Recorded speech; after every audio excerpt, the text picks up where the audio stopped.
Shalom Bapak Ibu yang dikasihi oleh Tuhan. Pagi hari ini kita bersuka cita buat berkat pemeliharaannya di sepanjang malam. Pagi hari ini kita bangun dalam keadaan sehat, siap menikmati berkat yang indah yang Tuhan sediakan bagi kita. Sebelum kita melangkah di hari ini, kita akan merenungkan kebenaran firman Tuhan dalam segmen Sabda Hidup yang kita beri judul pada pagi hari ini, Iman yang Bertambah.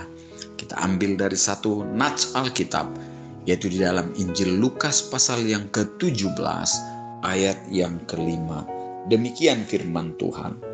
Lalu kata rasul-rasul itu kepada Tuhan, tambahkanlah iman kami.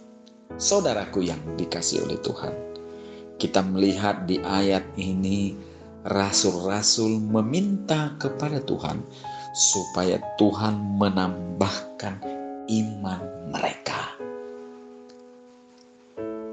Saya yakin dan percaya banyak orang, bahkan mungkin diri kita sendiri, berdoa dan memohon diberi iman yang besar, iman yang kuat.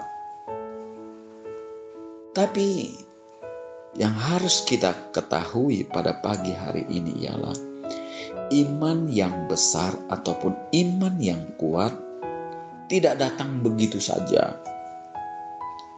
Iman bertumbuh setahap demi setahap, sejalan dengan kepatuhan kita kepada Tuhan dan firman-Nya. Memang Tuhan bisa saja memberikan tambahan iman pada situasi tertentu dalam kehidupan kita. Tapi pada umumnya iman bertumbuh menjadi besar dan kuat melalui pengalaman perjalanan hidup kita. Iman kita bertumbuh makin kuat dan makin besar saat kita terus berproses dalam perjalanan hidup ini. Bapak, Ibu, Saudaraku yang dikasihi oleh Tuhan, di dalam ayat nats kita pagi hari ini, para rasul meminta kepada Tuhan untuk menambahkan iman mereka. Dan Yesus menjawab di dalam Lukas pasal yang ke-17 ayat yang ke-6. Agar kita aktif bertindak, agar iman sebesar biji sesawi itu bisa bertumbuh. Dengan kata lain, untuk iman kita bisa bertumbuh, kita harus bertindak aktif, bukan berdiam diri. Ini yang Tuhan katakan kepada murid-muridnya. Harus ada tindakan iman. Untuk iman itu bertumbuh harus ada tindakan iman. Hal ini berlaku bagi kita saat ini. Iman memerlukan tindakan nyata sebagai proses untuk bertumbuh. Jadi kalau iman kita ingin bertumbuh, sekali lagi saya katakan, kita harus melakukan tindakan nyata. Tidak cukup hanya dibayangkan, tidak cukup hanya diucapkan, tetapi diwujudkan dalam langkah tindakan nyata.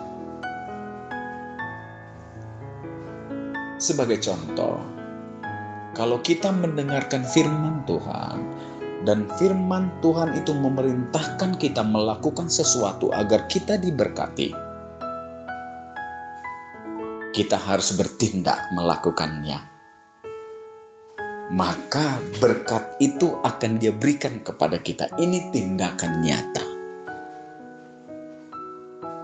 Itu sebabnya dalam kitab Roma pasal yang ke-10 ayat yang ke-17 dikatakan, jadi iman tumbuh dari pendengaran dan pendengaran oleh firman Kristus.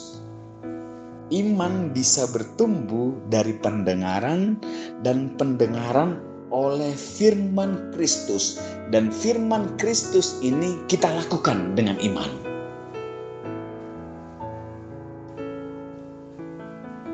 Maka iman kita bisa bertumbuh. Jadilah orang Kristen yang bertindak, bukan pasif. Maka iman kita akan ditambahkan oleh Tuhan. Biarlah ini menjadi satu perenungan bagi kita sebagai anak-anak Tuhan. Kita harus bertindak.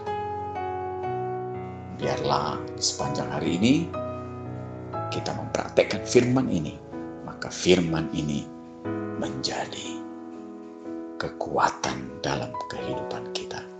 Terima kasih buat kita semua. Tuhan Yesus memberkati. Selamat pagi dan selamat beraktivitas. Amin.